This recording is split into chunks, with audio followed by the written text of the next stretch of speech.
Okay. Um, Bianca Mugyenyi is with the Canadian Foreign Policy Institute.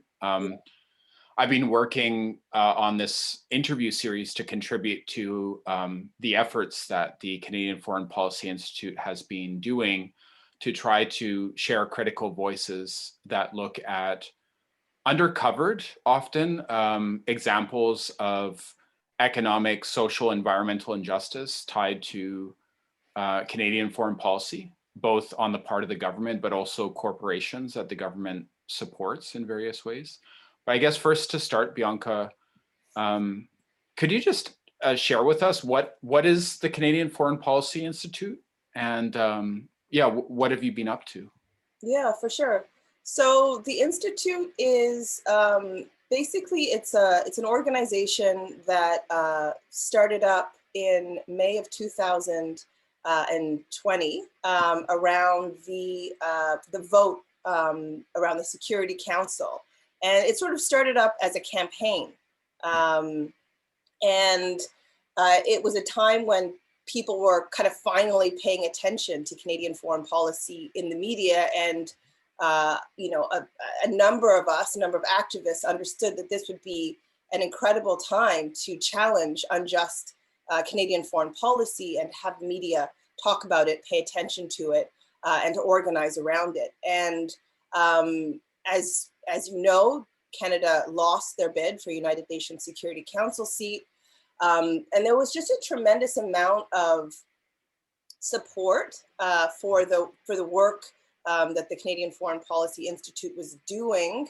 A lot of activism and people sort of approaching us to do events and to continue doing this, and it just sort of seemed like a good idea to keep going as an organization, as an institute. And it's something that I had been thinking about with other activists, is a real gap that existed on sort of the landscape in terms of institutions.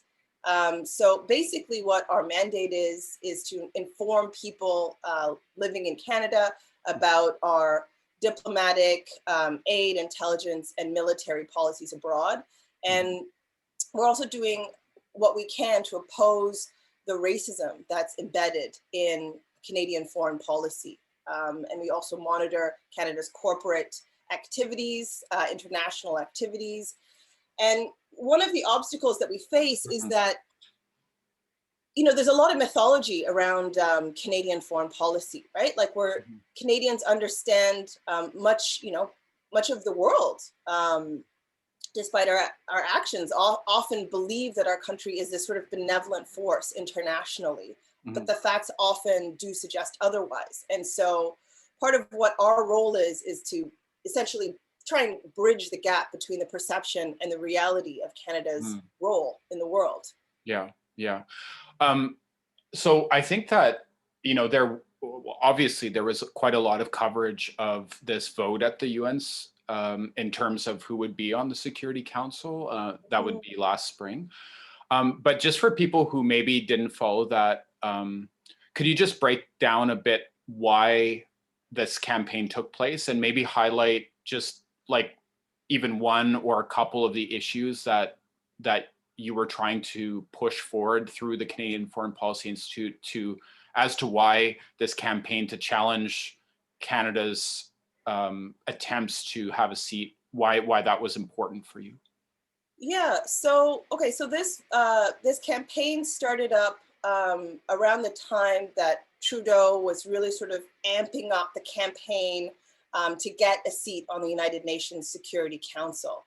I don't think anybody really knew whether or not this was going to happen. We tried to get a seat under previous governments and failed. So this was a kind of a second attempt at that.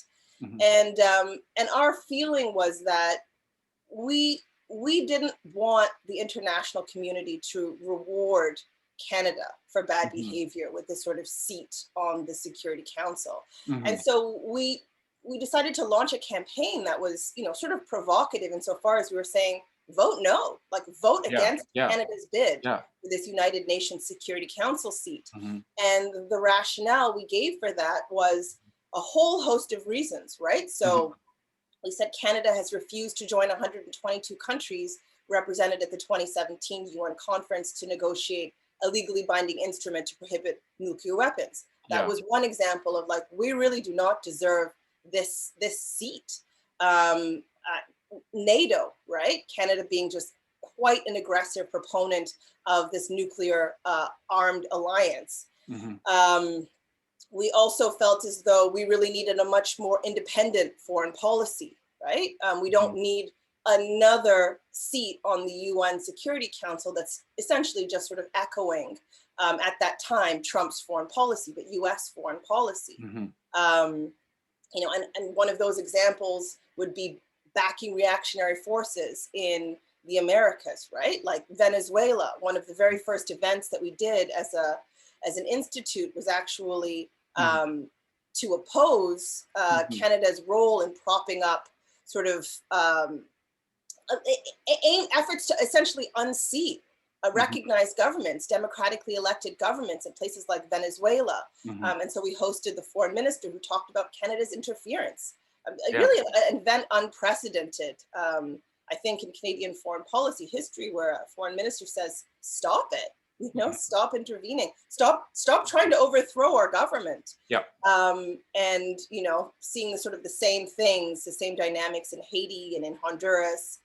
Another issue that we highlighted in that I think actually got a lot of traction was the issue of Palestine, right? And Canada just, you know, siding with Israel on almost every issue of importance. And not long before that vote, then our then foreign minister, Chrystia Freeland, essentially said that, you know, if we won this seat, we would quote unquote act as an asset for Israel on the council. And so that was another thing that we highlighted. We highlighted other things, including mining injustice. We know that Canadian mining companies are responsible for countless ecological and human rights abuses around the globe. We highlighted the slowness to sign the United Nations Declaration on the Rights of Indigenous People, and also the violations of this declaration through things like sending militarized police into unceded Wet'suwet'en territory to push through a pipeline. And climate, actually, on that note, was another thing that we were highlighting. We were like, look, this is actually a foreign policy issue, right? Like when you look at how much we're emitting, you look at the tar sands, for instance, and the growth of the tar sands, and you know the manner in which we're one of the world's highest emitting, highest per capita emitters. And who is this at the expense at, right? It's the expense of impoverished nations who've contributed very, very little to the climate crisis, but really bear the brunt of its impact. So these are a number of the issues that we brought up and said, this is why we do not deserve a seat on the United Nations Security Council. And what we did was we wrote up a statement and we asked prominent sort of Canadian artists, activists, filmmakers, scholars, etc., to sign on to it. And people like, you know, David Suzuki signed on, and on and on. And that was kind of the starting place for a campaign. And the Toronto Star agreed to publish it. And then we turned it into a petition. There were nearly 4,000 people that signed that. And then when Canada lost the Security Council vote, we then quickly turned that around and said, well, what we need is a fundamental reassessment of Canadian foreign policy. And that was our second campaign, was to say, well, this is what our foreign policy should look like.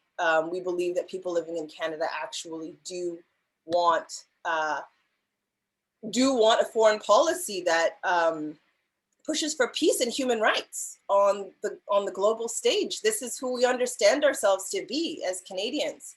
And so I think that is actually a position that is quite supported. I think that there's just tremendous knowledge gaps in terms of the role of Canada on the international stage. But of course, that ignorance and silence has a death toll.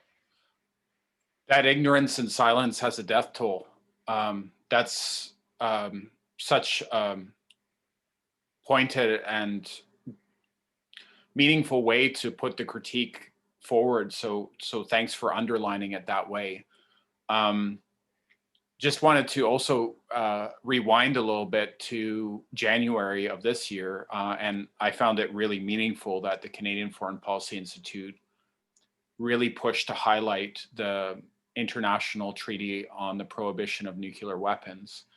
And as I learned more about that, I also really through your work was learning also its activist history and how social movements in different parts of the world had been pushing for an international ban on nuclear weapons. I think a lot of people would be surprised to know that Canada didn't support that treaty. Yeah, no, this is true. So we held that event with Noam Chomsky, the one that you're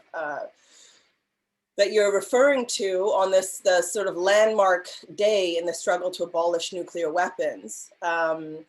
The Treaty on the Prohibition of Nuclear Weapons finally entered into force. There was a 50th ratification.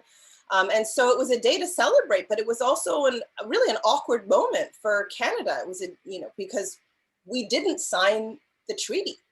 And so part of why we were holding this event was to say, yes, we want to celebrate, but also we're not okay with this.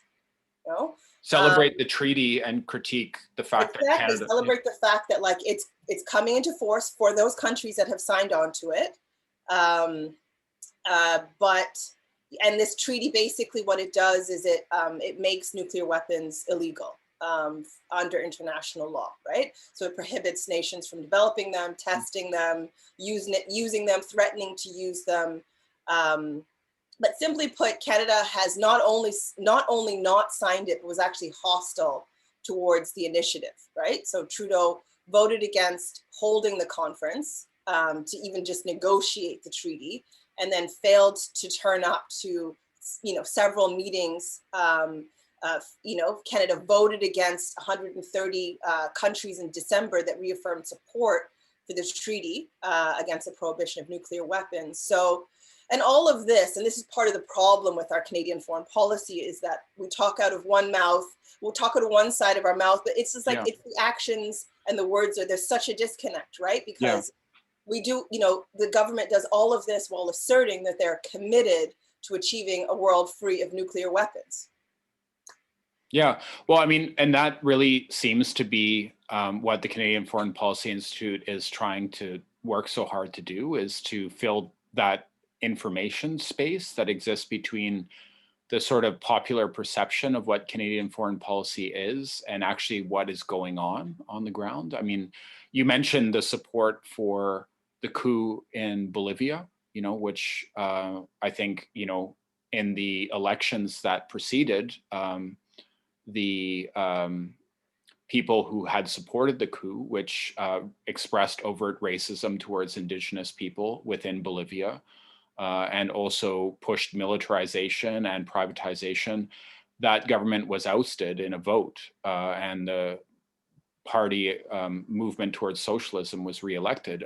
Canada's position was really striking in regards to that, and a number of other issues which you've highlighted.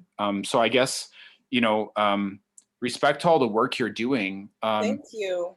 And if you don't mind, just quickly, the last point I would ask you would be just if you could highlight any thoughts you have about that gap that you're speaking about, that exists between, like, perhaps how people understand Canadian foreign policy to be and what the reality is, and why it's important for us to all think critically about that misunderstanding or lack of information. It seems in a lot of ways it's probably tied to the fact that Canada has not fully addressed its own colonial reality internally. But there's a lot to talk about. But I'm just wondering if you could underline a bit more that point and why it's important to address that gap.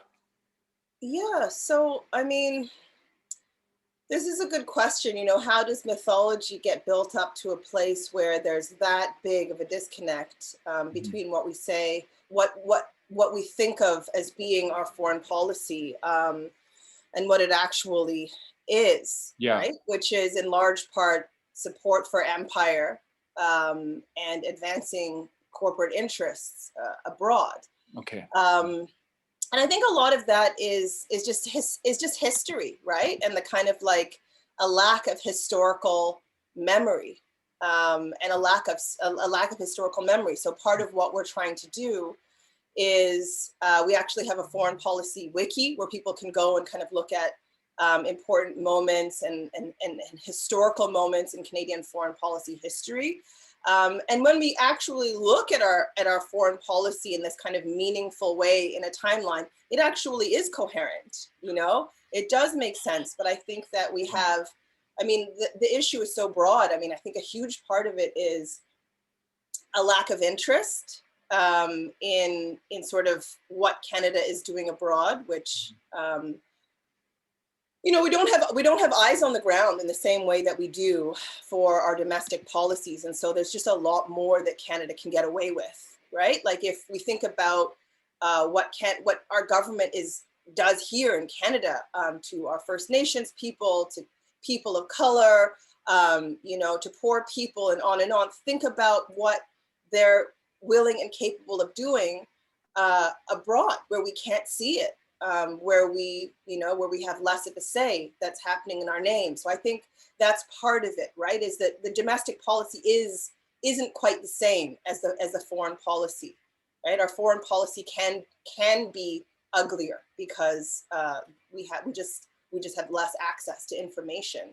And I think that there is a problem of documentation, critical documentation, and I think that that's an issue of it's the media, right?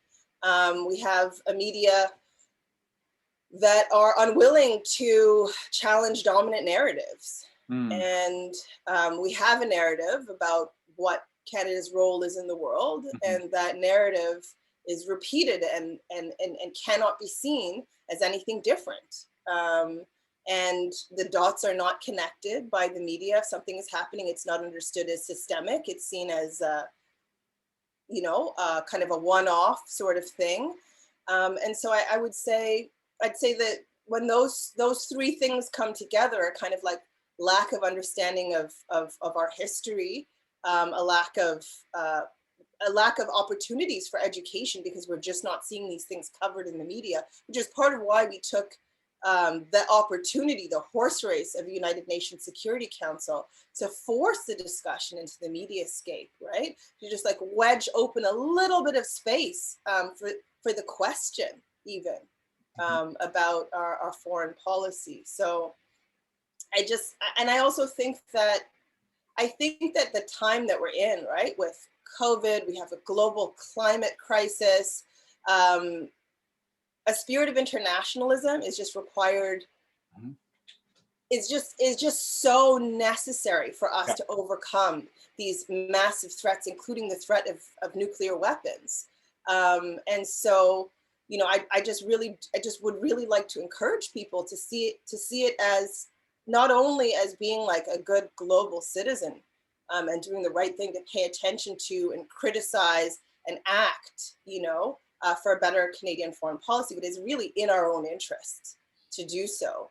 Because if we're seen on the world stage as this sort of climate criminal, foreign policy criminal, it's gonna be very difficult for us to work with other countries and with the world to overcome all of these crises that we're facing. Bianca Mugyenyi, thanks for talking today for this interview series that we've been working on together for the Canadian Foreign Policy Institute. And maybe just quickly, the website for people who might be interested.